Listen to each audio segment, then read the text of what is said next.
It's October 19th, 2018, Orlando, Florida. My name is Jong-Moo Han, and here, your name? My name is Eliel Hinojosa. And my name is Rachel Turner. We are all honored to have you here. We are doing conference for the AP World History Teachers by the Korean War Legacy Foundation and World History Digital Education Foundation, and also Korean War Veterans Association having their annual reunion. That's why we are here, and it's a very special case. And it's a great pleasure and honor to meet you. Would you please introduce yourself, your name, and spell it for the audience, please? My name is Albert Slugocki, S-L-U-G-O-C-K-I, pronounced Slugocki. C pronounces as in French, silent S. I am a retired United States Army Special Forces Sergeant Major with 21 years of service, many of the years spent in combat, fighting for whatever the government of the United States, places, people, whatever. I am at the service, or was, of the United States of America. Could you tell me about the ethnic background of your last name? Yeah, the ethnic background is very simple, Polish. I was Polish. born in Poland in the year of 1931. In 1939, the war, Second World War started. My country was invaded by Nazi armies, and almost simultaneously that's from the German side. Almost simultaneously was attacked by Soviet Union, consequently crushed between two incredibly strong neighbors that devoured my country of Poland. And that was the beginning of the Second World War. I lived with my parents at that particular time in city of Warsaw, which is a capital of Poland, and to this day it is. And however, my birthplace and my family came from another part of Poland, which today, as the borders have moved, is in Ukraine. But in my time, that was an integral part of Poland. So I'm the youngest of the two children that my mom and dad Sorry, had. where were you born?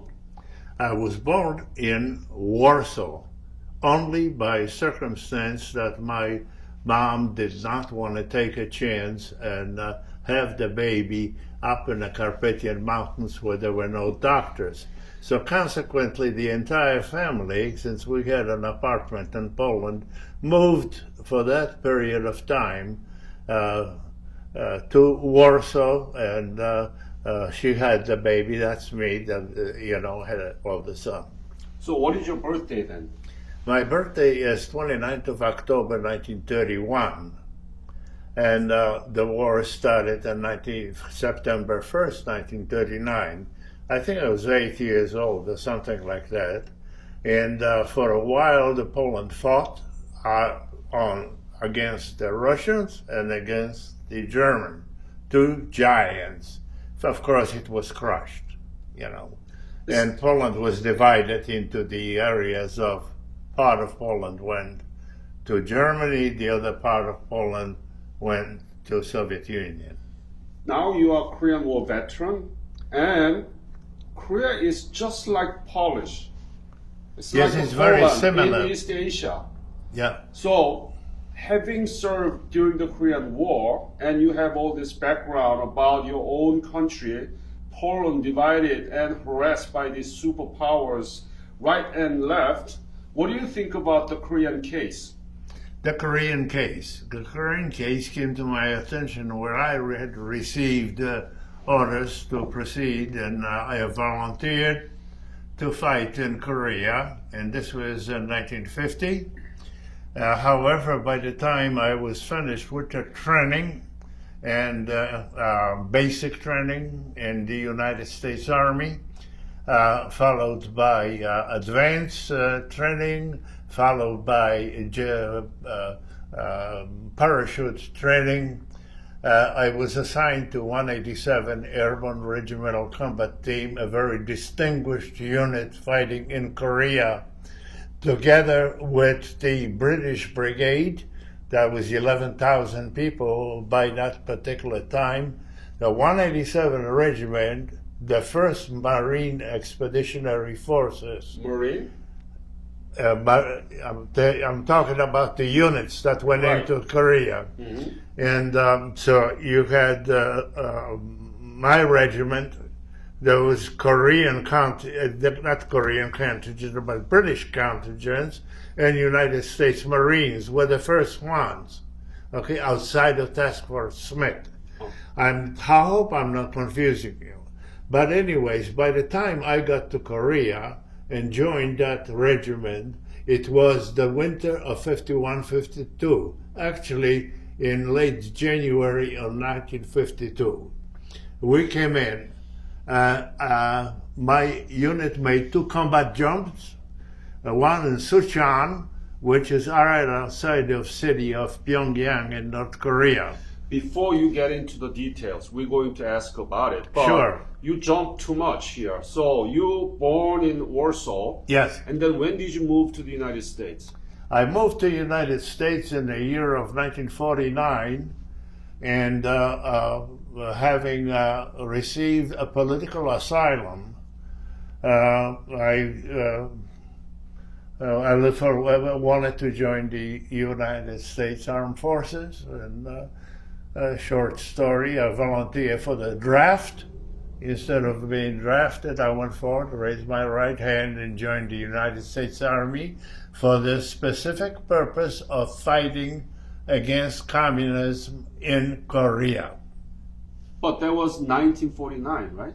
That was 1949. By the time I got finished with all the training and everything, it was already 1951, end of 1951. It took me almost a year of training before I was, volunteered to join the combat unit, parachute infantry in Korea. So when you moved to the United States, you already done with the education in Poland, I right? had no education. No education? What happened? The war broke out in 1939. I was 8 years old. The Polish language was forbidden to be the language of the conquerors, and there were no Polish schools whatsoever. They were outfitted. We Polish people by Germany was considered to be Untermensch, subhuman. Only to provide services to the Reich. Yeah. So consequently, I educated myself, and I also had, during the Second World War, about 2 years of official education. Everything, insofar as education, I've done on my own as an individual. That's a very special case. But did you then, with your self-education, did you know anything about Korea at the time? No, I did not even know that Korea existed. Pardon the ignorance, but I did not. Uh-huh. I realized that the war was in Korea. I knew what it was all about. I knew of the. What was it? Huh? What was it? Well, it was simple. At the end of the Second World War, the United States asked, with the forthcoming invasion of Japan, we asked for help from Soviet Union. Soviet Union simply crossed from Manchuria, from Mukden and Harbin, and occupied all of the country, Korean country at the parallel, and then of course Korea was disunited as a nation, divided between two factions. South Korea as a free country under the leadership of Syngman Rhee, and then Kim Il-sung in North Korea. And during that period from 1945 to 1950, which is full 5 years, the North Korea went there was an incredible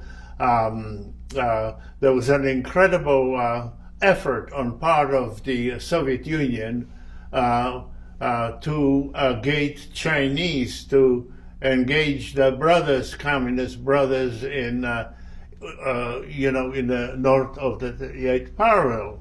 But you didn't know about all these things. Yes, because I 1949? read about it. I took great interest, and we were told why we're going to fight. When in 1950? 1950. Wow, you are. Yeah, we were very well informed especially in the combat units, without commitment. No, very exceptional. But, we were very well briefed as soldiers in a combat unit, especially in elite combat units such as parachute infantry. From where you enlisted as U.S. Army? What I kind of basic training you went through? Tell I me went where. through a basic training with the 11th Airborne Division in Camp Campbell, Kentucky. When? That was in 1951. 1951. In 1950, the war started. Yeah. I was still in training, but in going into the 51, because in 1951 I went to Korea. So, when did you leave for Korea? From where? Well, we left for Korea first on the army train from Fort Dix, New Jersey, all the way up to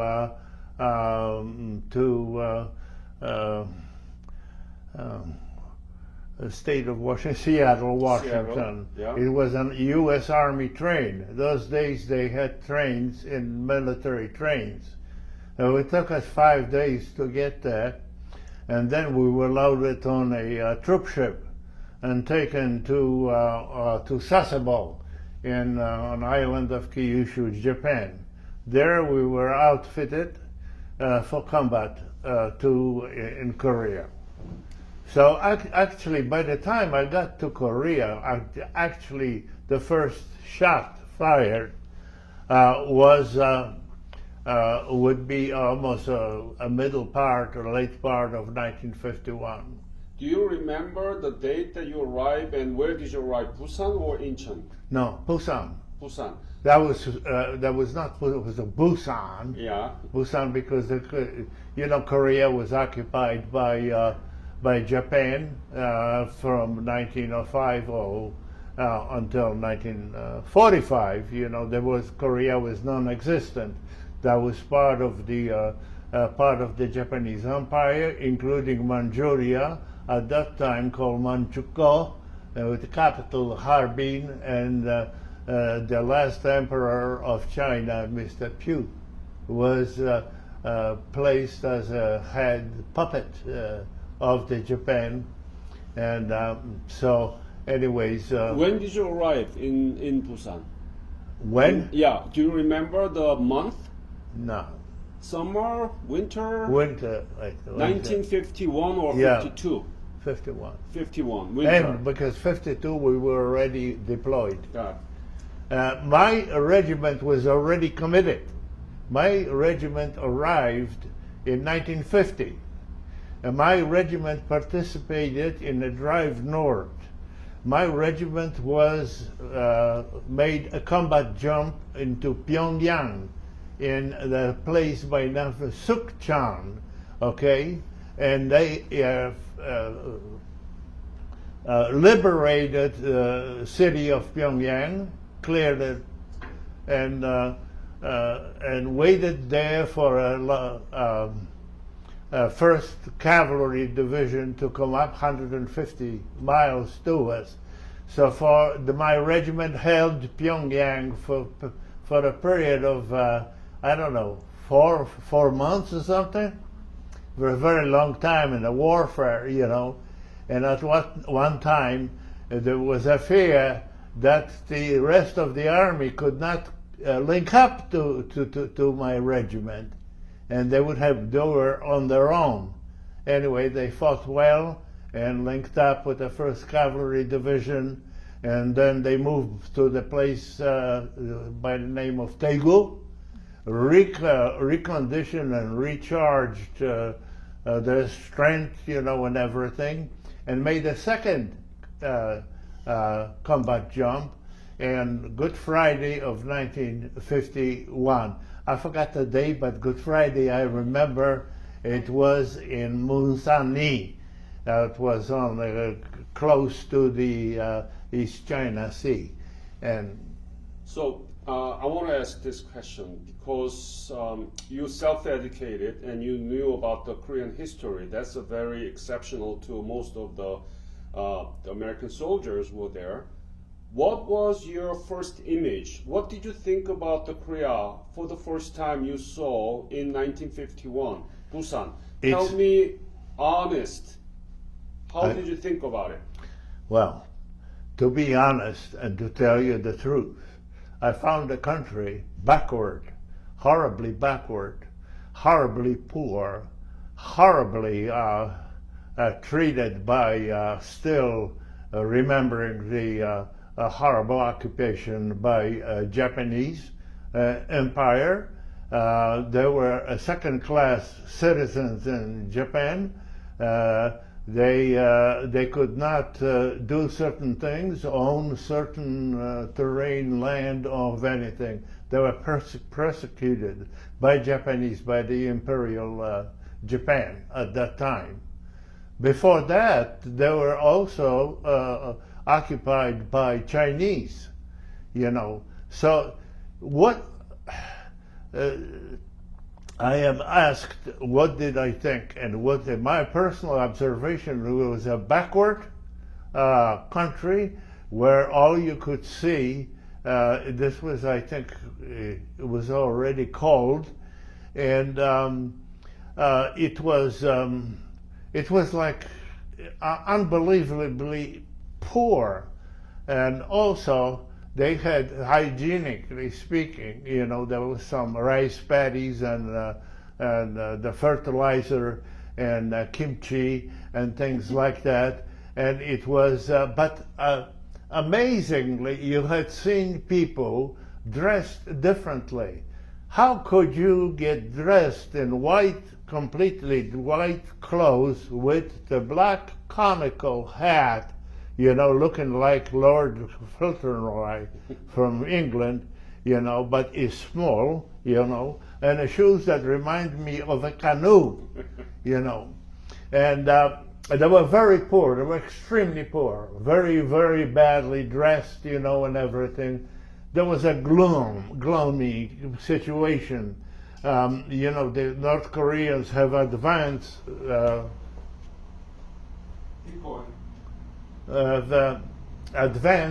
rapidly, and they were joined in the efforts once the Americans landed at Incheon and cut Korea in half. It cut the North Korean Communist Army in half, and they were left behind supplies. That's why they raised their hand and gave up. And then, of course, going back is the diet that I had witnessed. You know, the squid, and the squid, they would take this dry squid and put it on a hot stove, and you had this horrible aroma, you know, to inhale. I remember kimchi, which was a cabbage that was fermented in something, God knows what, and it was in a field in great jars, and each family had this thing. The houses were covered with straw. The side of the houses were made of mud and bricks mixed, or rocks or whatever, and they had an amazing system for keeping warm because it was extremely warm. 1950, 1951 was one of the coldest years recorded in Korea. As the house was sitting here, they built a fire underneath the floor, and the floor was warm. The rest of the house, you were freezing. So consequently, of course, they, Oriental style, they slept on the floor. They had no furniture. So my first impression was, dear God, what have I gotten myself into it? I am in Korea. I am aboard a train, a Japanese train, from the still working, with this coal burning locomotive and everything. And we loaded up and we went as far as Daegu, as far as I can remember. On the way, they put sandbags next where you see, because people, guerrillas, communist guerrillas, were shooting into you. So this was welcome to Korea. After that, there was nothing but mountain, more mountain, and then again mountain. And never ending, going uphill and going downhill. There was never a level ground. If there was, that was the rice paddy. And rice paddy, they used night soil as a fertilizer.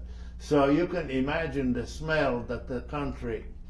We were told when we disembarked in Busan, Korea, by a gentleman, I don't know what rank he was, or maybe he was a civilian, I have no absolute knowledge. He said, welcome to the land of morning calm.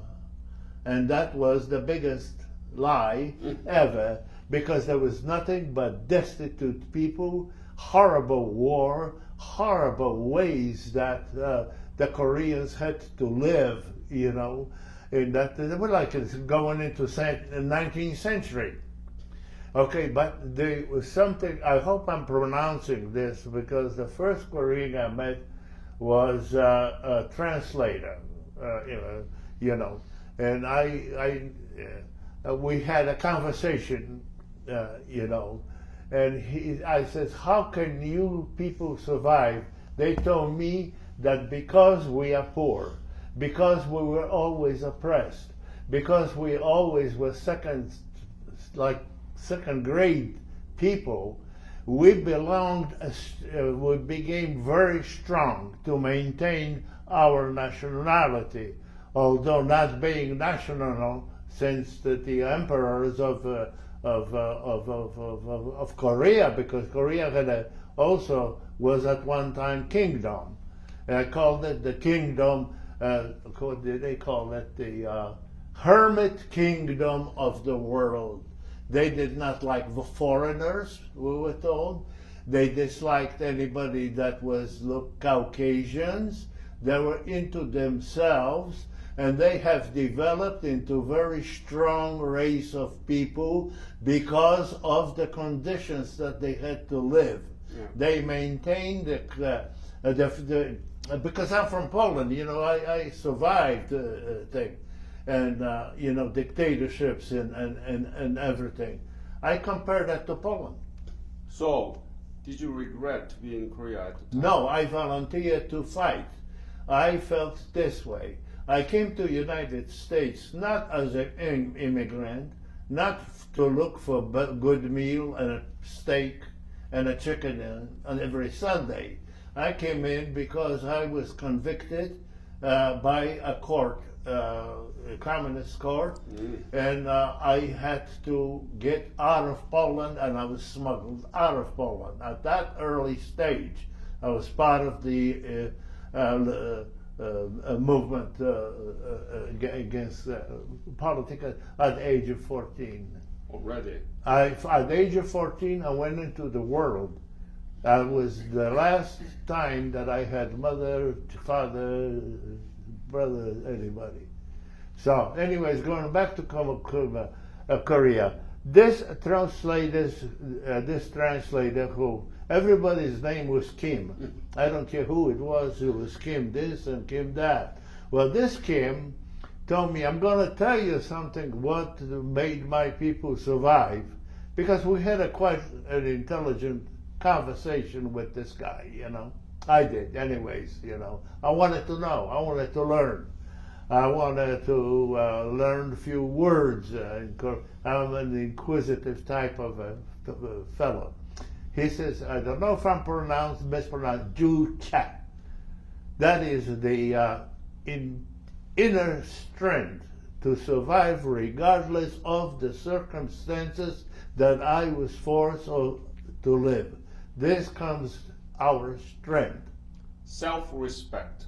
In This direct translation. yeah, but the way that I had taken that Yes, we sir. are extremely strong Yes. in our belief because being subjected to this almost inhuman treatment by foreigners. Yeah. So, have you been back to Korea since you left Korea? No, You never been back to never Korea? been down because I lost so many people there. Oh, you don't want? That I was a combat soldier. I was not one of those soldiers back in Seoul or Busan or anything that had a houseboy, that shiny shoes, that precise uniform. No, I would change uniforms on my clothes about in 40 days. Every 40 days, and you stunk very, very badly. Yeah, right. I was taken to showers by some streams, scrubbed, issued new uniform, kicked in the ass, given something to eat, and back up to the front and fight. Fight, get wounded, die, or whatever, or win. In most cases, I got a real hard core type of an individual. I gave no quarter. And North Korean, his brothers, I would not, unless I needed to interrogate him, I would shoot him. If I captured him, boom, I shot him. He would do the same to me. Especially the North Koreans hated the parachute 187 Airborne Regimental Combat Team, because what happened in 1952 at Kojido and Jeju Islands, where they had captured the prisoners of war, 100,000 of them, they revolted. And we had a general who was a complete idiot, went to negotiate, and they captured him. Yeah. Then send another, dumbass by the name of Carlson, Colonel Carlson. He signed a confession in order to get the first general out. By the time this came about, and I was part of that particular action of liberating and moving the compound 76 on Kojido Island. Huh. So we had killed a lot of people. And when we went back to court, the Kim Il-sung swore to God that he will annihilate this regiment. They hated. So, there was no love, there was no niceties, there was no raise your hands. That was horrible, So you were the main enemies of Kim Il-sung. I was personal enemy of Kim Il-sung, because when this, do you know what happened in Kojido? Yeah. Okay, Oh, yeah. so this was the 6th of May of 1952, when they realized they could not control these people. They made their own uniforms. They made their own weapons, spears, chain link things, and nobody could do it. So they took the regiment off the front line my regiment, and I was in it, and we gave them 24 hours to settle down, assemble inside of a thing in a crouching position like this. You know how that like this. Line them up, 3,000 of them. Okay, Yeah. but they would not listen, and would not give up, would not obey, the rules of the prisoners of war. We even had United Nations Red Cross. They would not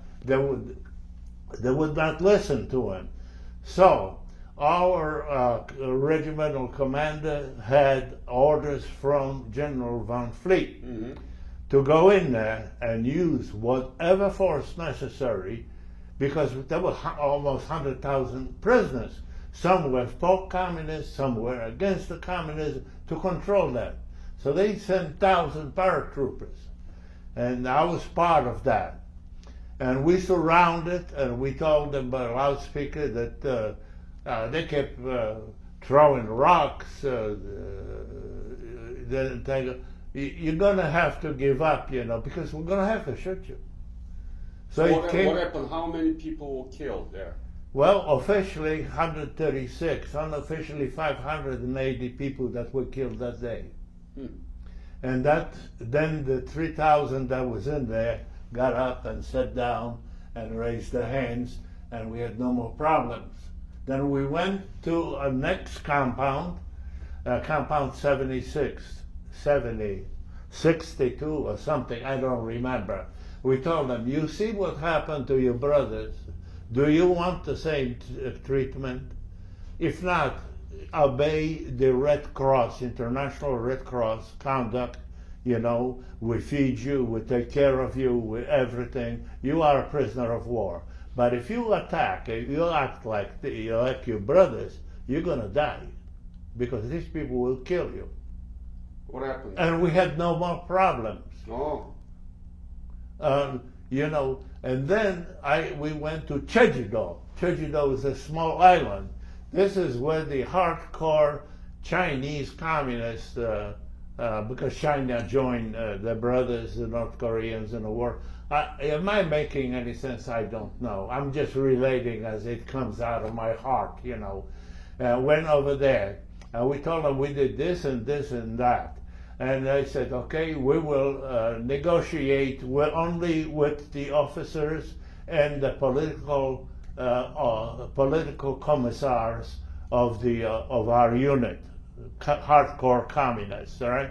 So there was about 80 or 90, and we told them, you want to die, you want to live, you want to be repatriated, not to China, but to Formosa, that's Taiwan. To Taiwan and join Chinese nationalist You mean Chiang Kai-shek. Chinese in Jeju Island? Huh? You mean Are you talking about Chinese in Jeju Island? I'm talking about Taiwan. I'm talking about Chiang Kai-shek. Yeah, there were no Chinese in Jeju Island at the time in the war, during the war. There were never, but these communist soldiers had a choice to be repatriated at the end you of mean the Chinese yes. POW? Yes, Chinese prisoners of war. They can go back to Mao Zedong, China. If you wanted freedom, if you don't want to go back to communism, we provided transportation, and we provide every means possible to get you to be repatriated to Taiwan. And the two islands, Quemoy and Matsu, in the Formosa Strait. Okay. Yeah. So the Chinese communists, the prisoners that were hardcore communists, were in Jeju-do Island. Okay. So we went to Jeju-do Island, and we told them about all you political officers. We have the greatest respect for you and everything. Everything will be fine. Step forward. The ones that step forward, we shoot them, and that was it. We had no more problems. We went back on the front lines, and about 3 or 4 days later, they threw 20,000 troops at my regiment, and we fought them off. Before you go into Goje Island, okay, what kind of battle experience did you have? I had daily contact with the primarily now Chinese People's Liberation Army. Where? Volunteer. I don't remember. Kumwa. Gunghua. I remember the river was Imjin River. I remember Bloody Ridge. I remember Heartbreak Ridge. And that was mine every day. We fought every day. We attacked or they counterattacked. Heartbreak Ridge, we lost 4,000 American soldiers died there. We had the Heartbreak Ridge was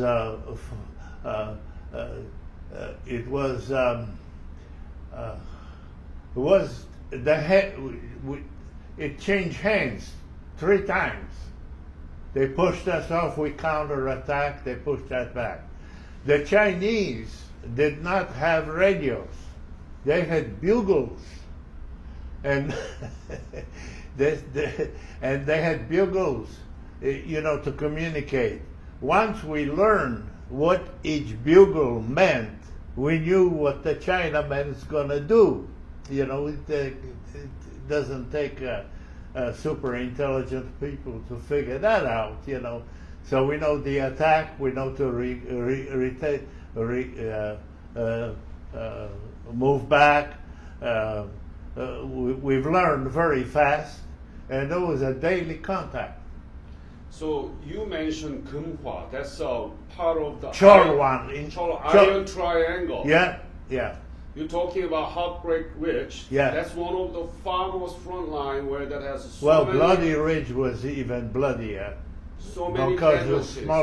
it was a smaller, Bloody Ridge, and there was a knoll with no name knoll. I have it in a book where I am attacking with my platoon this knoll, small mountain, before the Bloody Ridge. Because what happened, we were online for 35 days.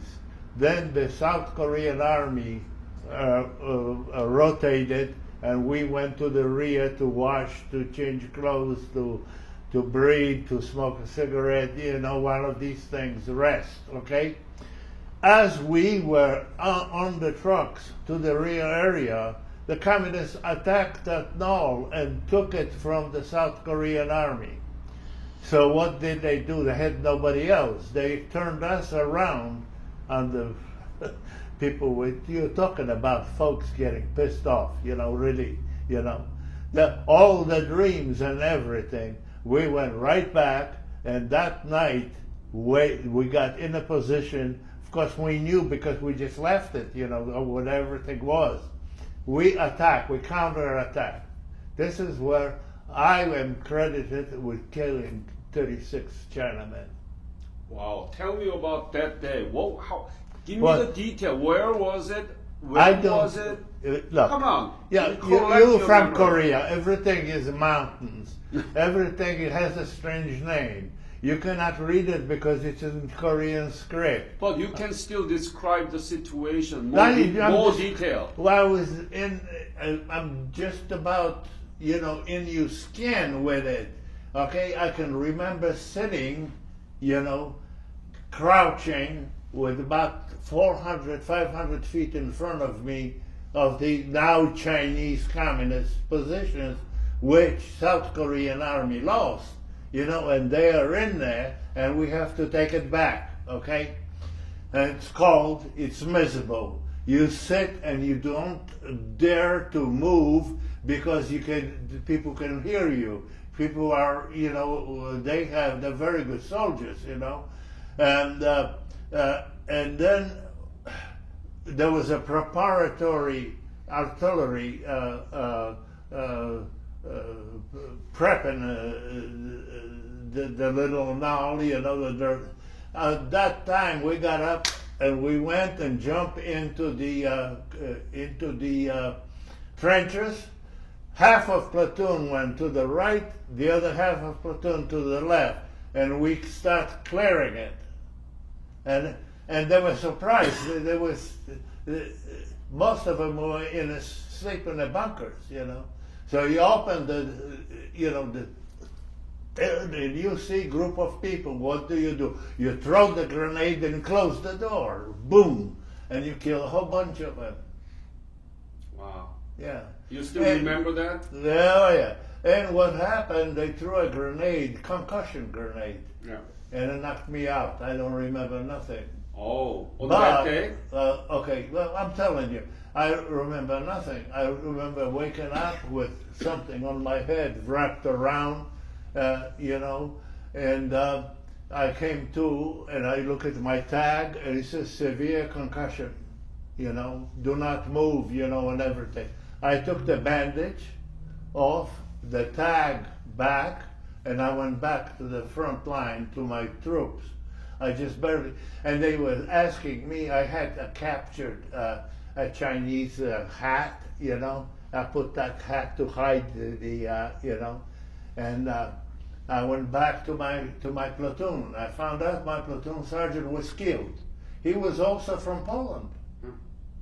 And then he was laying like Chinese positions were here, our positions were off the side. But there was almost a visual contact now. But we had taken that hill back, the hill unnamed. I don't know the name of it or nothing like that. And right in the middle lied the body of Stanislav. And he was crouched like that. He was dead overnight, okay. The next night, that was very bad for the morale, you know, to see an American laying there, you know. And they had trained the sharpshooters, if you try to recover them, they'll kill you, right? I crawled out to him at night and brought his body back to the line, you know. And that's a very painful thing. Albert, can you talk about... You want to combat, this is combat. This is life and death. I don't want to talk about anymore, you know. I'll give you a good example, you know. That's what happened. And then finally, we were replaced, went back, took showers. It was about 40 days. That was tough. There was no quarter given. Albert, can you talk about your Silver Star and your Bronze Star? I got Silver Star for that little no-name. And that's what I thought. Yeah. They claim I killed 36 or 35 Chinese soldiers, personally. And can you talk about your Bronze Star with Valor and Oak Leaf clusters? Another fight. Another fight.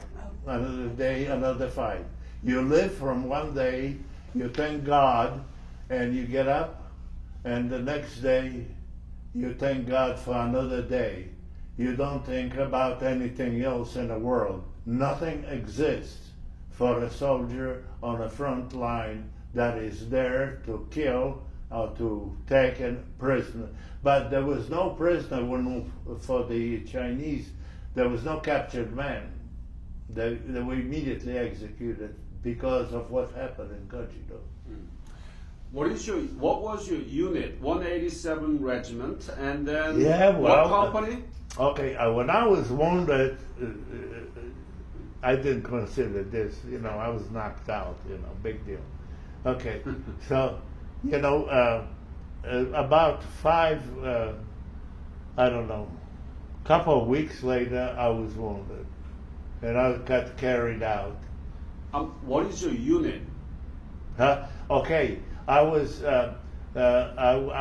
in 279th Regiment of 45th Infantry Division, intelligence and reconnaissance platoon. I was the platoon sergeant. I was wounded, and in that action we actually attacked at night forward positions of the Chinese regiment. You know, we got hit pretty heavy. I lost 6 killed and I just about everybody in that my platoon was wounded. Where were you wounded? In the hand. I got holes. I got 3 Purple Hearts. You could figure it out. I was wounded, you know. But one time in Vietnam later. So total about 3 or 4 times. What were you thinking when you were wounded? Why am I here? What the hell am I I was a doing? professional soldier. I didn't give a shit for nothing. I was there to fight. You were not afraid? No, I was always afraid. If you're not afraid, you're not a normal person. Thank you for being honest. But you have to overcome that, and you have to go forward. You cannot go backwards once you go. That's it. And you go into like a trance. You know, you hear, you're not here, you don't know. You just look at somebody that is not dressed the same way and you shoot him. That's it. And you know, especially when Chinese would attack, they figured out the ratio of Americans in that position. They figured they got about 3 companies. Let's send a division to kill them. So you could shoot. I see people pissing on his machine gun because it was red hot. And they would still come. And they would still blow the bugles. And you got to the people that got with you, you got a trench or something, you had to bayonet or something, you have to fight for your life. Do you have a PTSD about it? PTS, come on. Half of the PTS is true. The other, hey, they just want to, you know, Benefit. the money. Yeah. You don't have any nightmare? Of course about it? I do. You do? You Of still course. have? What do you want? I'm a human being, you know. This is inhuman. What I'm talking about is killing the man, you know. Man, in plural. That it was a tough war, and I promised myself I'd never go back to Korea. I paid with my blood. I don't want to go. For you to be here, sit right now, looking at me, I paid with blood for your freedom. That's why we are And doing you know, this. no, I won't say it. Say it, please. No. Say it. The strangest thing is the document that I received by special act of Congress as citizenship on the front line. But I use already, yeah.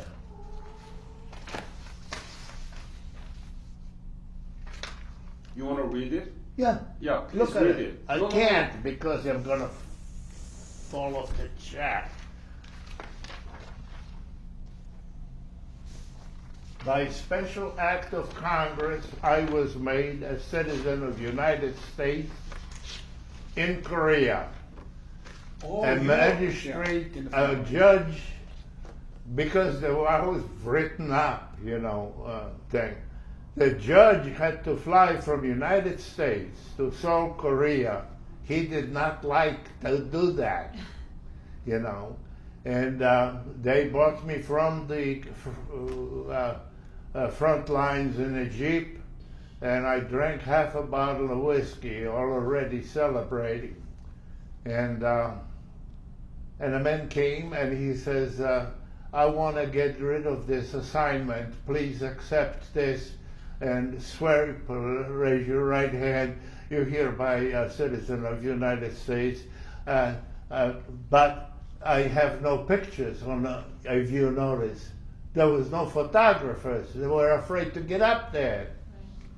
So you were. I was a made American citizen in the ruins of the blue castle or blue president Blue House. Blue House. blue house in a So what was your status before you get the citizenship? You were a green card holder? no. What was I your immigration- received a political asylum because I killed the communist functionary, assassinated him in Poland. So you have that special immigration status as a political. Political assignments, And but then they finally never they- had a 19-year-old man do that. Usually it's some. Yes. Yeah. That's a very. Yeah. I never heard about They it. give it to you. I never heard about it. Oh my goodness. So what were you thinking? Did you like it? Becoming an American citizen? Well, what do you think? I came to the United States. Did you say? I love the country and I wanted to fight for it, and I fought. I also fought for the people that were killed by communists, my members of my family. Oh. What happened to your family? I don't want to talk about it. Was it in Poland? In Poland, I don't want to talk. Any other episode that you want to talk about your battle experience before you went to Gojedo and Jeju? There were hundreds. Every day, every other day. How can I know? You go, get a can of rations and a basic load of ammunition, get on a truck and go. Get off the truck. Pick up the lock and load. Get in the position, we are attacking tonight at 9 o'clock, get ready. That's it, that was the world. The world was one day at a time of your life. You didn't think 1 week, 1 month. You went forward, you went backward, and that's war, You do not understand war because you have not lived through it. But your father, your grandfather, they know. Exactly. They know. Yeah. They know. I figured also that I was quite happy and quite content to live in Poland. But since I I couldn't, that was,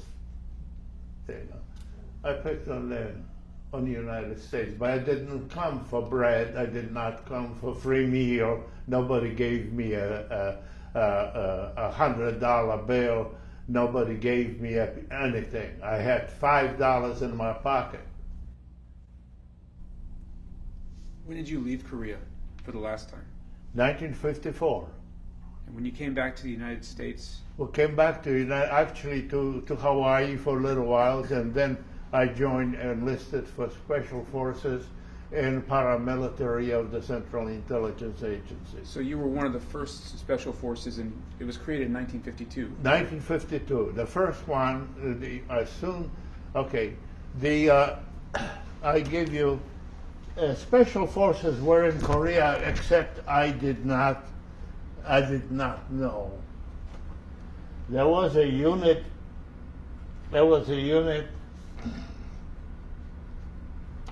Okay, here is my military decoration. I'm not talking about the medals for going here or there. This is me.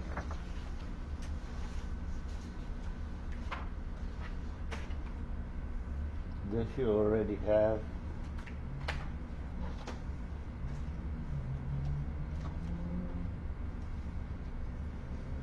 Do you have any questions? Asking about the reception back in I don't know. You think you get everything together? He was a career And you soldier, know. yeah. So that's where I was going with that.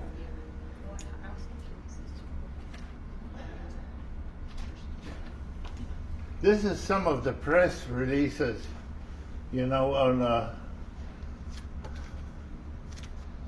Okay.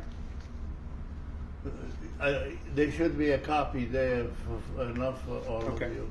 Well, Albert, can you talk a little bit about, you discussed when you first got to Korea and how desolate it was?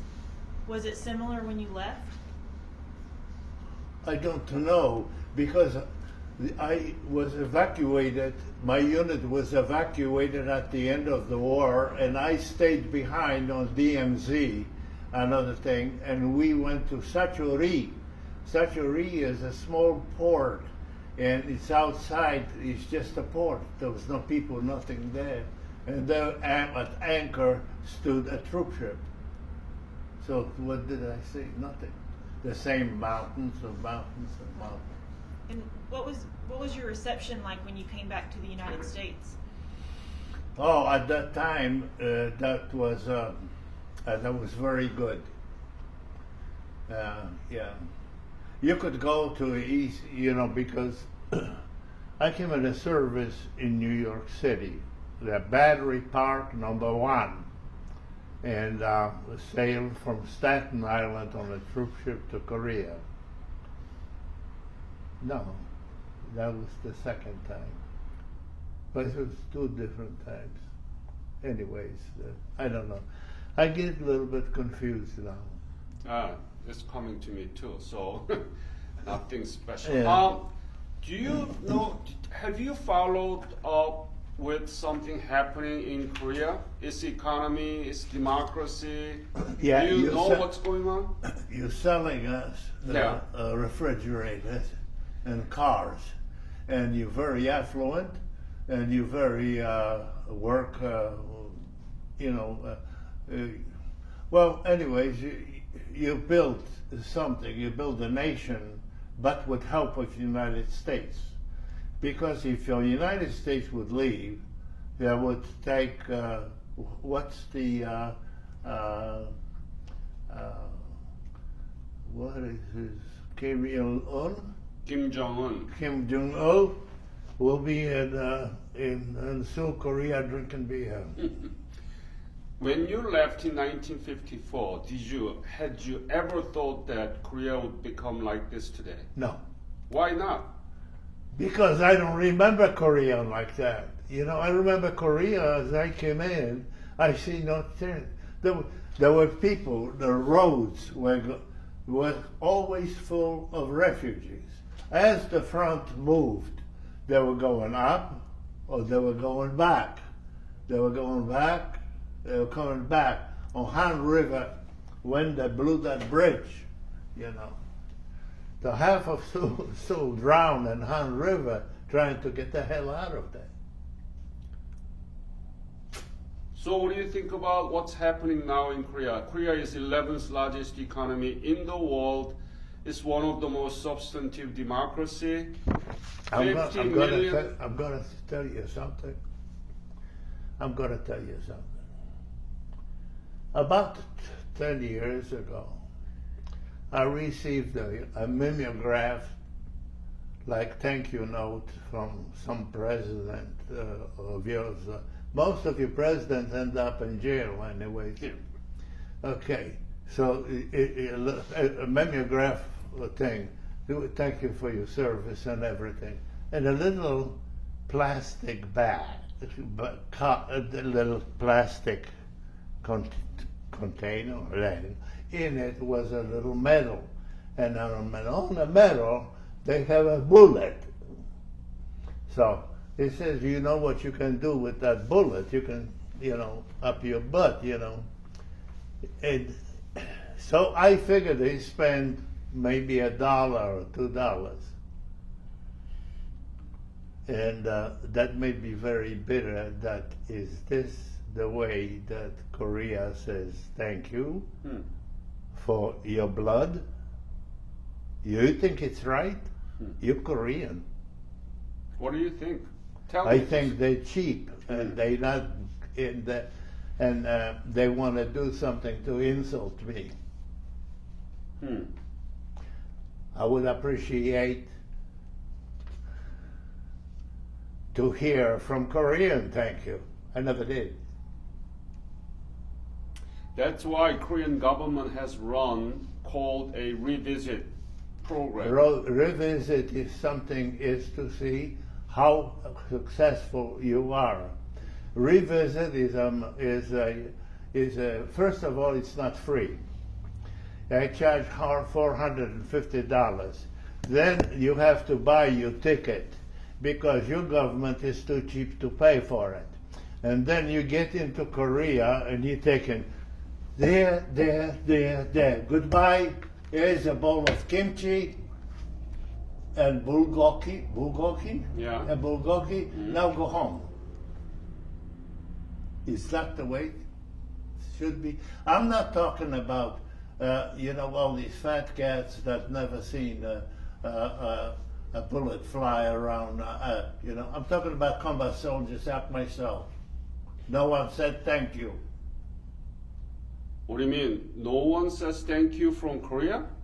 No one, except for that mimeograph piece of paper. I know I'm making you mad, and No.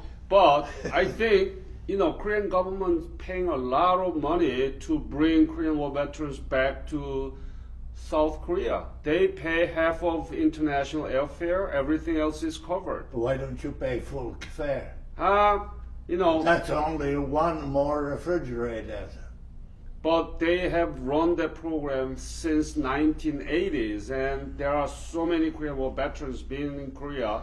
You to know, see you what's ask been for done. it and I give it to you. Huh?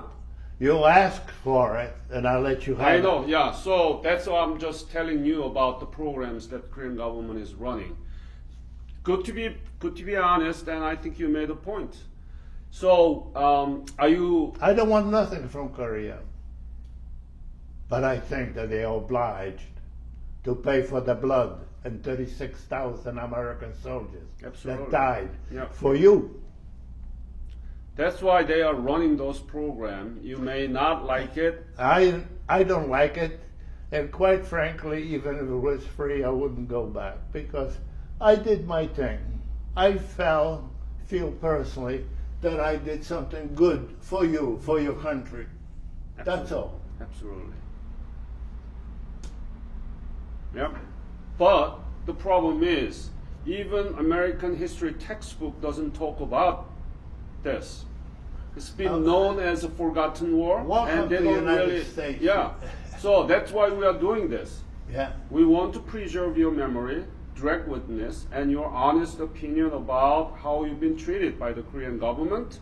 But because of your sacrifice and honorable service, there are Republic of Korea now. Yes. 11th largest economy. It's going to Yeah. be 7th by 2030. Because of people Excuse me, I did not understand. It's going to be the 7th largest economy by 2030. God bless them, and I hope that they make. I wish you well. From all my heart, I wish you well. But I'm also have a bone to pick with your government. Yes.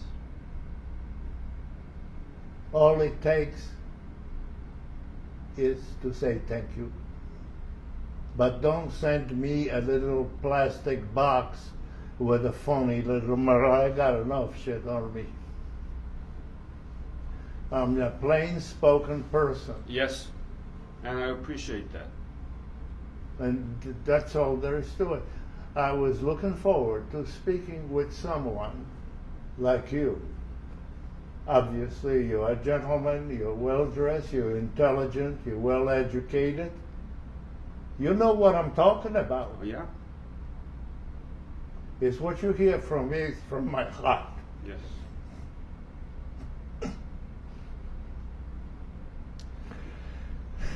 Sorry.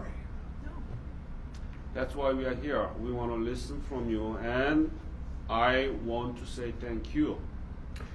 And this is one way to do it. In a way, I came here to expect maybe a thank you, and I got my thank you. But I wish you all the luck in the world.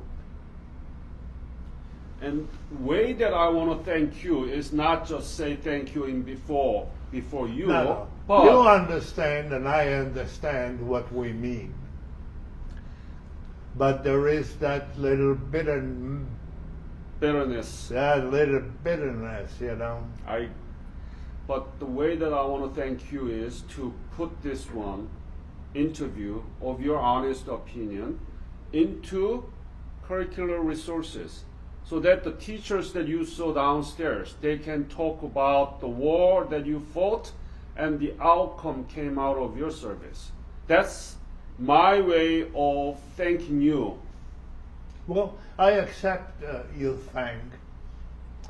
you know, but I can always tell you what I know. Right. Usually you get information, you have a fancy meetings, people pat each other on the back. They are the ministerial and governmental thing, diplomatic and all of that. You're not getting any diplomatic out of me, I don't think, because I am not a diplomatic. But I'm proud of being a soldier. I'm retired. I built a career. I'm very affluent. I made it myself. What did you do after you come back from I Korea? did many things. I served my government all over the world. Mm-hmm. And the people that maybe the last thing they seen on the world was my face.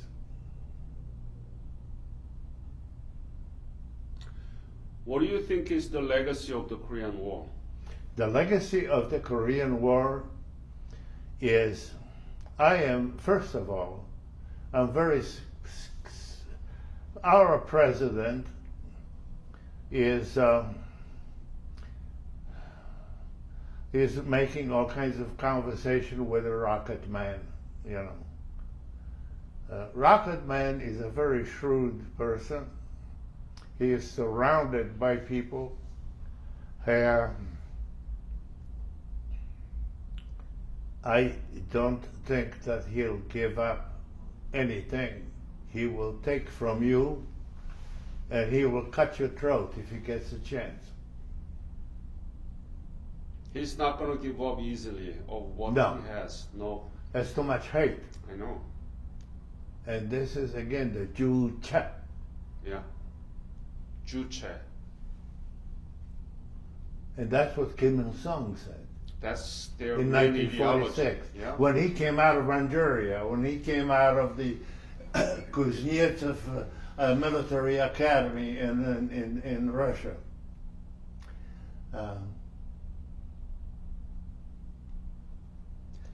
One of the reasons that he talk about it because he see the history of Korea as being harassed by the superpowers around the Korean Peninsula. You know, unfortunately, we're right back where you were started Exactly. from, except that you have a good life, and the other side have shitty life, and they cannot do anything about it.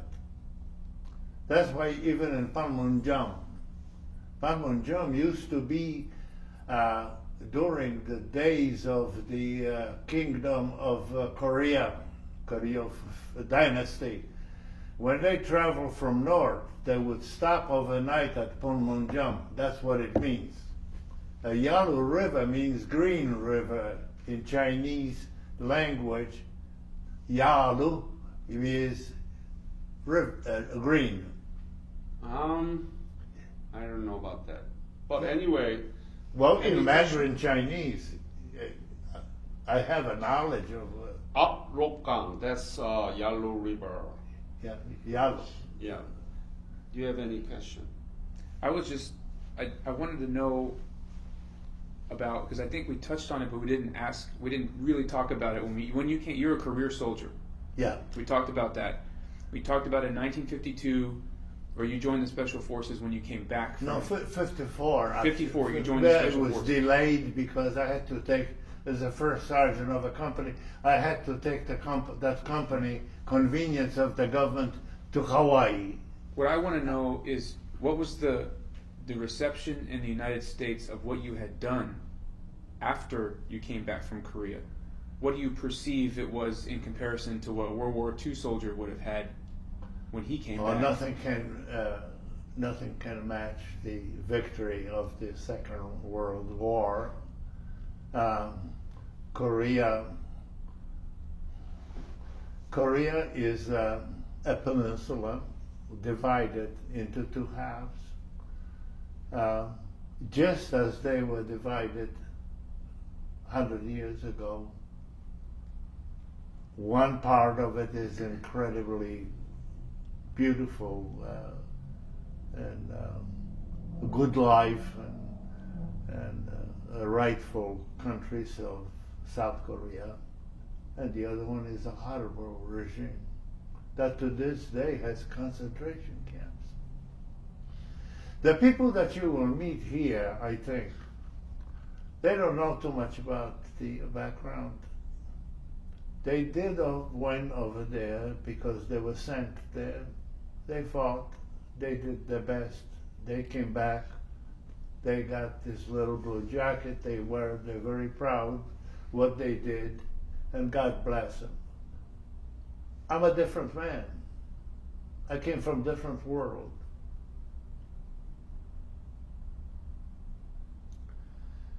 You shared your honest opinion about your involvement with Korea.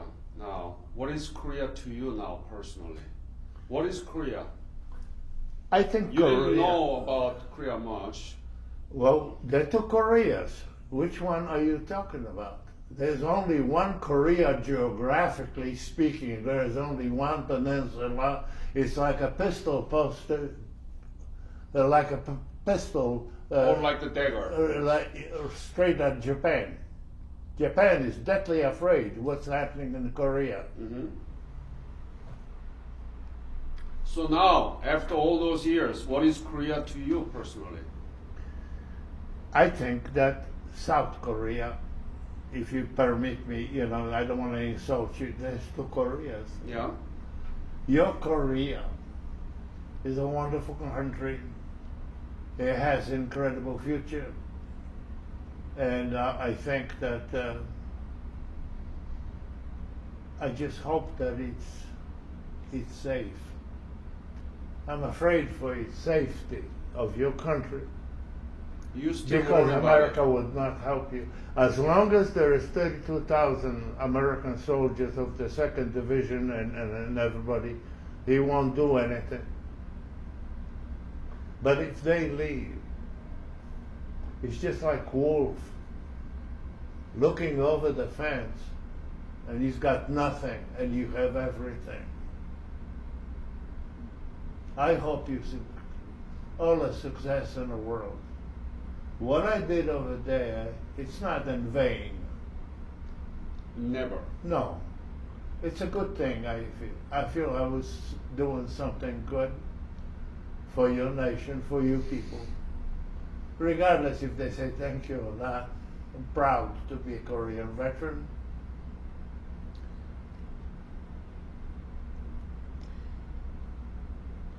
I don't want you to misunderstand. We do thank you. Absolutely. Oh, you see, you may are not. Oriental. You are worrying about your face. No, no. You shouldn't be, No, because no, you no. are part of a great country, and leave it at that. Enjoy. But I am afraid what will happen in the future to your children. I would not wish that on anybody what happened in Korea. Mm. The carnage that I had seen, not on the battlefield, but on the families bombed, killed, hung, horrible things. And that stays in you somewhere, it comes out. I never talked about Korea. You're the first people that I ever talked. This is a story. My story is a soldier, frontline soldier, not a captain, not a general, not somebody that somebody else shines his shoes.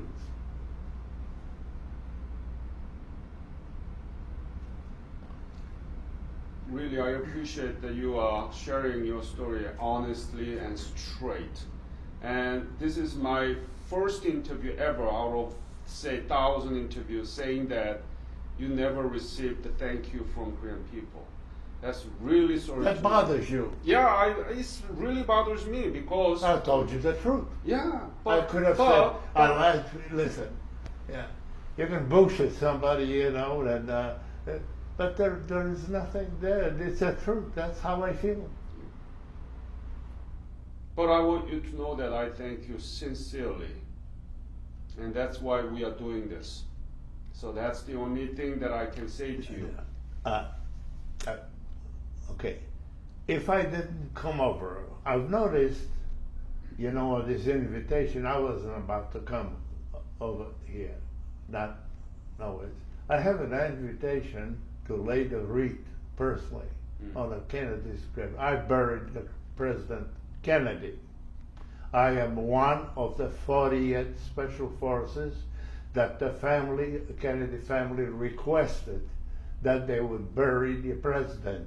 They did not want this honor company and fancy uniforms. They wanted the Special Forces men, non-commissioned officers, only one officer with us, to come and bury the president. So you are one of those. I am the last one. So every year, as long as I live, I get together with Kennedy family and I lay the wreath on the grave of the president. What an honor. Yes. I gave up that to come over here to talk to you because I've seen your name. And I Just said, name? maybe this is my opportunity to offload a lot of shit that I've been carrying within me. Yeah, I think you did, and thank you for that. Really, I mean So it. this is why I'm here. Yeah. This is. I never had this kind of interview. Oh, I know. No. I appreciate everything. My grandfather fought in the Chosin Reservoir. He did. He That did. was it. Yeah. And he never spoke about it. No, Ever. I don't talk about it. My wife, I was part of, when I got out, it's nothing big, part of American Intelligence Services. I'm proud of it. I'm educated, Academy of Strategic Intelligence, graduate.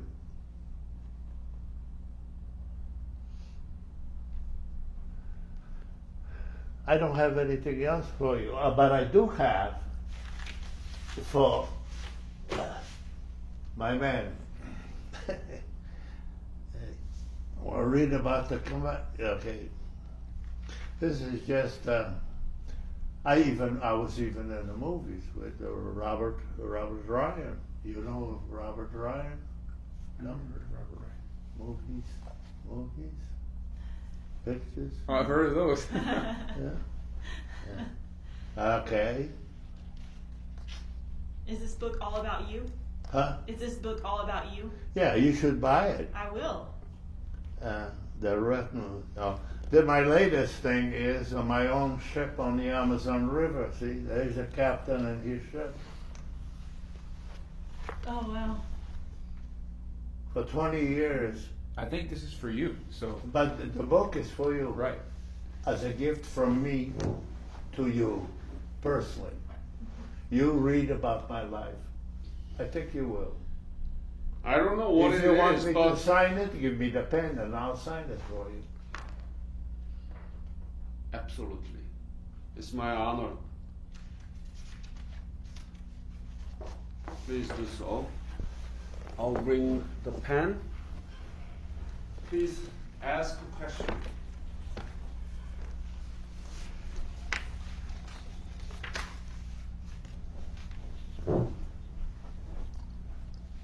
Yes, sir. So is this an autobiography? Yeah. Okay.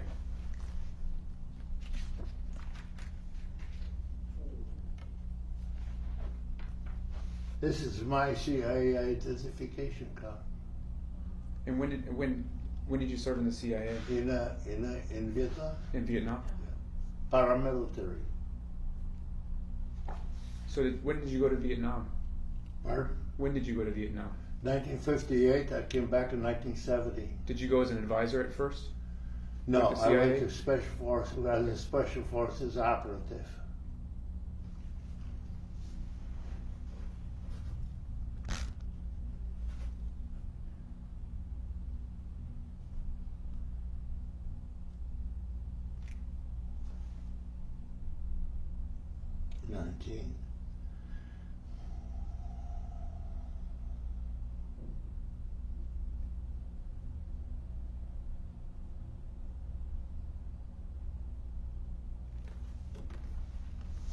Thank you so much.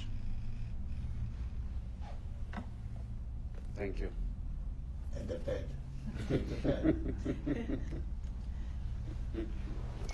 I had some other stuff, but what I have.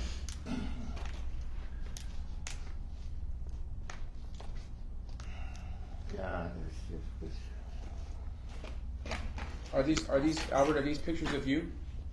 Sir? Are these pictures of you, Albert? Here? Are those Oh, photos? you want to of see it? Well, Yeah. can we photograph those photos for the website? For the website, Mm-hmm. I have a color picture as an old man. Okay. Okay.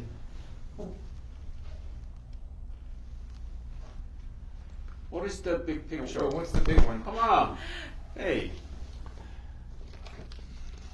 When I had taken the company, my company, as a first sergeant of the company from Korea to Schofield Barracks, they caught up with me and gave me another Brown Star. Yeah, You shy about Bronze Star here, huh? I Come got on. so many of that crap. Hold it. You look on the other side. Hold it for the camera. I want to see that. So you got the Bronze Star. I got 4 of He's them got 4. Wow. 4 of them. for heroism and ground combat. So it Handsome. says Sergeant First Class Albert Slugocki, Platoon Sergeant, Intelligence and Reconnaissance Platoon, Headquarters Company 27th Infantry Regiment, 25th Infantry Division, November 24th, 1954. Presentation of Bronze Star Medal for Heroism in Ground Combat Korea by Colonel Louis Lamelle. Maybe Italian, I don't know. Wow. We are a It was in nation the Ohio- of, we are Ohio. the nation of the immigrants. Oh God. Albert, do you have any other story that you want to share with us? Any other episode, any other story, or any other? No, I studied Chinese army. Oh, So in school, in academy, intelligence academy. Now, very well, I think, versed of the Chinese army during the Mao Zedong, the principle of 4, mm-hmm. and all his works I read.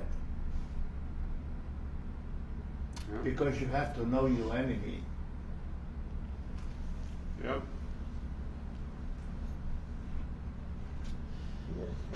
What I have. I wish that I'll you can. give you everything. Yeah, I wish that you can send me all those electronic copy of it to my email and Elil's and Rachel, so that we can keep it and put it on But the web. what are you looking for? Things that you gave to me. For example, you may not have this one, but I want you to take a picture No, of this. this is a copy. You can have it. But not this one. That's not a copy.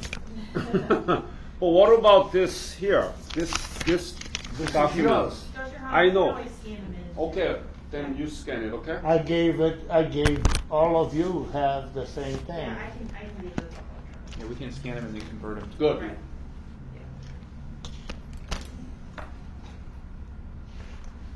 You say to your people,